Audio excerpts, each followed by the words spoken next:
इतनी खराब थी कि आपको अस्पताल में भर्ती कराया गया। जी जी। अभी आपको वहाँ ढूंढा जा रहा है, आप वहाँ से गायब हो गए बिना बताए। मैं 11 दिवसीय जल उपवास अयोध्या से ही शुरू किया था बहन जी। जब तक माननीय मुख्यमंत्री जी शपथ ग्रहण नहीं ले लेंगे तब तक हमारा उपवास जारी रहेगा।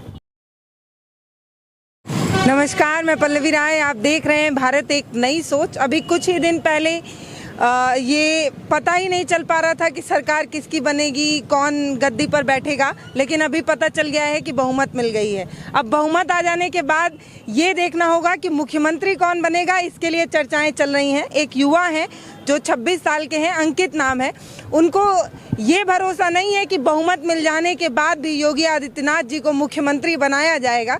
ये कई दिनों से धरने पर बैठे हुए हैं। इनकी ये मांग है कि योगी आदित्यनाथ जी को मुख्यमंत्री बनाया जाए, पुनः मुख्यमंत्री बनाया जाए। तो इनसे तो समझना ही होगा कि आखिर क्यों बहुमत मिल जाने के बाद भी इनको ये भरोसा नहीं हो पा रहा है कि योगी जी को ही मुख्यमंत्री बनाया जाएगा। भैया स्वागत है आपका। मुझे पता है कि आपकी तबीयत बहुत खराब है, आप सदर अस्पताल में भर्ती थे और रात में वहाँ से अपना बेड छोड़ के यहाँ पे फिर आ गए हैं। आपको अपनी स्वास्थ्य की चिंता नहीं है? निरंतर अपने स्वास्थ्य की मुझे चिंता है, लेकिन मैं 11 दिवसीय जल उपवास अयोध्या से ही शुरू किया था बहन जी। और मैं कुछ दिन लगभग 1 महीना हो गया, मैं महाकालेश्वर मंदिर गया था उज्जैन। जब मैं वहाँ से रिटर्न हो रहा था तो हमारे मन में यही विचार आया कि जब तक माननीय मुख्यमंत्री जी शपथ ग्रहण नहीं ले लेंगे तब तक हमारा उपवास जारी रहेगा। तो अंकित जी मुझे ये बताइए कि जब बहुमत मिल गई, चेहरा योगी आदित्यनाथ जी का था चुनाव में, उत्तर प्रदेश के मुख्यमंत्री बनाने का दावा और वादा भी है, तो आपको ऐसा क्यों लग रहा है कि उनको नहीं बनाया जाएगा, कोई और बन जाएगा? नहीं, ऐसा हमें नहीं लगा। हमें पहले से भी लग रहा था कि माननीय मुख्यमंत्री जी ही मतलब गद्दी पे बैठेंगे। हाँ। लेकिन मैं संकल्प ले चुका था। हाँ। और लगभग हो गया 1 महीना से ऊपर संकल्प लिए। संकल्प क्यों लिए, वही तो मैं पूछ रही हूं। आपको पता ही था कि योगी जी बन जाएंगे? देखिए बहन जी, क्या है कि मैं 11 दिन का उपवास अयोध्या में भी कर चुका हूँ।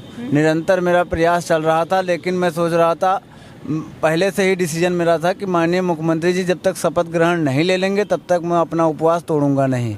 इसीलिए मैं विचारबद्ध हूं, और जब तक माननीय मुख्यमंत्री जी शपथ नहीं ले लेंगे तब तक हम अपना संकल्प तोड़ेंगे नहीं। मैं बीमार इतनी खराब थी कि आपको अस्पताल में भर्ती कराया गया। जी जी। अभी आपको वहाँ ढूंढा जा रहा है, आप वहाँ से गायब हो गए बिना बताए? नहीं, बिना बताए। आप क्या सोच रहे हैं कि आपकी अगर जान चली जाती है तो जिम्मेदार कौन होगा? देखिए, आप अपनी हालत इतनी खराब होने के बाद भी अस्पताल में बिना बताए चले आ रहे हैं। बिना बताए नहीं, वहाँ पे क्या है कि व्यवस्था में थोड़ा सा लापरवाही हो रही थी, और मैं वहाँ पे निरंतर बोला कि देखिए सुई लगाइए, तो वो जो है इस तरह लगा दी कि जलन हमको बहुत होता था। और रात को मैं उनसे बोल भी दिया था कि मैं एकदम स्वस्थ हूँ, कोई दिक्कत नहीं है, लेकिन वो ज़बरदस्ती प्रशासन द्वारा मुझको रोका जा रहा था, और मैं इसीलिए वहाँ से चला आया। बता के आए? जी, बता के ही आया। तो आपका बैग वहाँ रखा हुआ? बैग में छोड़ दिया, नहीं तो फिर क्या होता, आने नहीं देती प्रशासन, इसलिए मैं चला आया। आप कह रहे हैं आप बता के आए? नहीं बहन जी, क्या वहाँ के आसपास के, जी जी, तो इसलिए मुझे आसपास के लोग जो बगल में लेटे हुए थे उनको हमने बताया, उसके बाद चले आए हम। अगर मान लीजिए कुछ होता है, मान लीजिए विधायक बिकते हैं, कोई और बहुमत पा जाता है या कुछ ऐसा होता है, तब आप कितने दिन तक अनशन पे रहेंगे? देखिए ऐसा कुछ नहीं होगा। मान लीजिए जब आप नहीं कुछ नहीं होगा। ये भरोसा था कि पहले जब मैं यहाँ पे 9 तारीख को बैठा था तो कुछ लोग आए थे हमारे पास कि मान लीजिए योगी जी अगर नहीं जीते तो क्या होगा। हमने कहा उनसे ऐसा हो ही नहीं सकता, हम बैठे हैं एकदम 100% माननीय मुख्यमंत्री जी बहुमत में आएंगे और वही मुख्यमंत्री बनेंगे, लेकिन मेरा संकल्प टूटेगा नहीं, ये मेरा वादा है। तो अब ये समझना होगा कि ये जनता का आशीर्वाद था या इनकी दुआ थी कि उत्तर प्रदेश में फिर से योगी आदित्यनाथ जी मुख्यमंत्री बनेंगे, बीजेपी को बहुमत मिली है। सोचना होगा कि आप इतने दिन से अनशन पे हैं और पता नहीं कहाँ आप दर्शन करके आए, तो आपकी दुआओं का असर है। अब वो तो भगवान जाने, लेकिन जो मेरे मन में विचार है मैं उसी के आधार पे कर। आपके परिवार वाले ये नहीं कहते हैं कि मतलब ऐसे अनशन वगैरह क्यों कर रहे हो, ऐसा कुछ नहीं? परिवार वाले तो रो रहे हैं। माता जी हमारी कई बार फ़ोन की, लेकिन हमने उनको बोला कि हम एकदम स्वस्थ हैं, खा पी रहे हैं, झूठ बोल रहे हैं, नहीं तो वो एकदम से खाना पानी बंद कर देते हैं, लेकिन अब वो हमारी बातों से सहमत हैं। अच्छा, तो आपको क्या लगता है, मतलब क्यों आप इतना पसंद करते हैं योगी आदित्यनाथ? माननीय मुख्यमंत्री जी ने जैसा कार्य कर दिया है यूपी में निरंतर, जैसे कि मतलब थोड़ा समझाइए। जैसे कानून व्यवस्था, जो भी उन्होंने रोजगार दिया। अपना व्यक्तिगत लाभ क्या हुआ है? व्यक्तिगत ऐसा कुछ तो हुआ होगा कि आपके दिमाग में ये आया होगा कि योगी जी अगर दोबारा उत्तर प्रदेश के मुख्यमंत्री नहीं बनते हैं तो शायद उत्तर प्रदेश का वो विकास नहीं हो पाएगा जो अभी हो रहा है। तो आखिर ऐसा आपको क्या दिखा, क्या आपको व्यक्तिगत क्या लाभ मिला? देखिए, हमें व्यक्तिगत लाभ कभी नहीं चाहिए, लेकिन हमें सबका साथ सबका विकास। जैसे युवा हैं, युवाओं को जो रोजगार पैसे दे करके 10 लाख 20 लाख में मिलते थे, आज एक भी पैसा नहीं लग रहा है। दूसरी बात, कानून व्यवस्था बहनों के लिए तो सबसे अच्छा है। एक रोटी खाएं लेकिन घर में सुरक्षित रहें, बाहर कहीं घूमने जाएं तो वो अपने आप को सेफ समझे। यही हम सब बहुत अच्छा समझते हैं कि योगी जी फिर से योगी जी आवें, और हिंदुत्व को लेकर के जिन्होंने ऐसा काम कर दिया शायद कोई नहीं कर सकता। आपकी सुरक्षा के लिए जो यूपी पुलिस के जवान थे वो कहाँ हैं अभी, पता है आपको? नहीं, वो जहाँ भी हो हम तो सुरक्षित हैं बहन जी।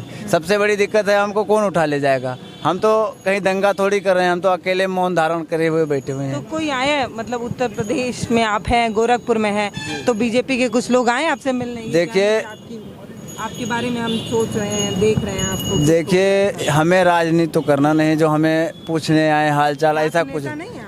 वो सब अलग की बातें हैं। लेकिन क्या है कि बहन जी, मेरा संकल्प था, इसलिए मैं उस संकल्प को पूरा करने में लगा हूँ। तो क्यों लिया आपने संकल्प? मैं आपसे जैसे बताया नहीं कि मैं महाकालेश्वर मंदिर गया था उज्जैन, और मेरे मन में ही ऐसे विचार है, उस आधार को पूरा करने के लिए मैं अपना विचारबद्ध मतलब अपने क्रमबद्ध से बैठा हुआ हूँ, और जब तक ये संकल्प पूरा नहीं होगा मैं बैठा रहूँगा।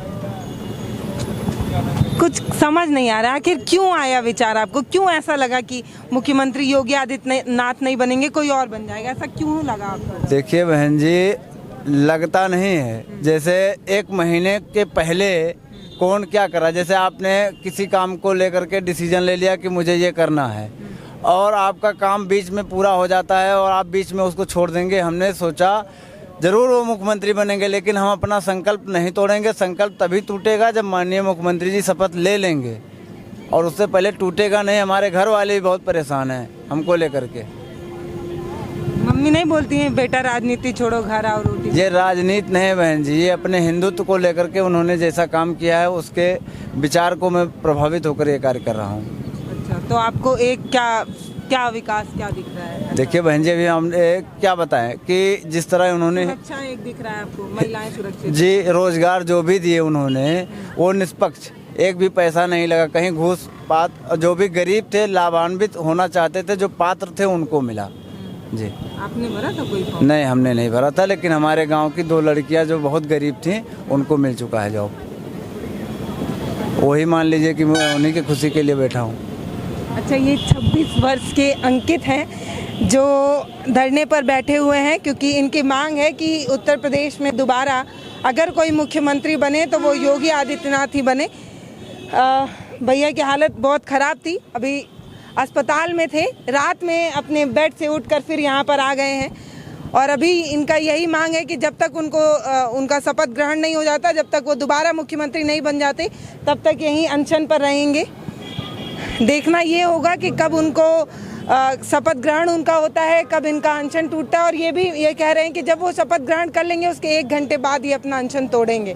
तो मेरी उन तमाम लोगों से प्रार्थना है कि जल्द से जल्द शपथ ग्रहण कराया जाए ताकि इनका अनशन टूटे। इनकी हालत ख़राब हो रही है, अभी ग्लूकोज 2-3 बोतल चढ़ा है, अभी इनकी हालत ख़राब थी, लेकिन तब भी इनका जो निर्णय है, जो इनका प्रण है, वो लगातार जारी है। ये अभी बैठे हुए हैं, देखना ये है कि कब इनका अनशन टूटता है। नमस्कार, मैं पल्लवी राय, आप देख रहे हैं भारत एक नई सोच। बहुत बहुत धन्यवाद। हमारे वीडियो का नोटिफिकेशन पाइए सबसे पहले हमारे ऐप से। हमारे ऐप को प्ले स्टोर से डाउनलोड करने के लिए डिस्क्रिप्शन में दिए गए लिंक पर जाइए और हमारे ऐप को इंस्टॉल करिए, क्योंकि ये बिल्कुल फ्री है।